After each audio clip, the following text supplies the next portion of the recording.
Hi, good morning. Stephen Hawking പറഞ്ഞതുപോലെ human beings extinct ആകാനുള്ള ഒരു കാലമായി, ജനങ്ങളില്ലാതാകാൻ. ഹോമോ സാപ്പിയൻസ് എന്നൊരു വർഗം ഇവിടെ ഇല്ലാതാകാൻ, നശിച്ചു പോകാനുള്ള സമയമായി.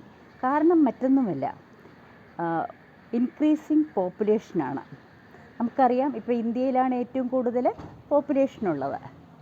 ഈ പോപ്പുലേഷൻ ഹൈക്ക് വരുമ്പോൾ ഒരു എക്സ്പ്ലോയിറ്റേഷൻ വരും, നമുക്ക് റിസോഴ്സസിൻ്റെ കുറവ് വരും.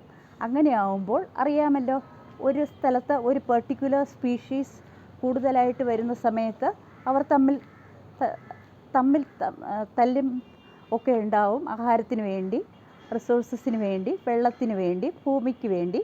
അങ്ങനെ നമ്മൾ ഇല്ലാതെയാകും. വേറെ ഏലിയൻസോ ഒന്നും വരേണ്ട ആവശ്യം വരില്ല, ഒരു വിസ്ഫോടനവും ആവശ്യം വരില്ല. ഇല്ലാതെ തന്നെ നമ്മൾ ഇല്ലാതാവും. അതുകൊണ്ട് ഓരോ മതക്കാരും, മതമൊന്നും പറയുന്നില്ല, ഹിന്ദു, ക്രിസ്ത്യൻ, മുസ്ലിം എല്ലാവരും അവരുടെ റിലീജിയസ് സെൻറ്ററിൽ അവബോധനം കൊടുക്കുക. അതുപോലെ ഗവൺമെൻറ്റിൻ്റെ സൈഡിൽ നിന്നും ഏറ്റവും കുറച്ച് കുഞ്ഞുങ്ങളുള്ളവർക്ക് വേണ്ടത്ര ആനുകൂല്യങ്ങൾ കൊടുക്കുക.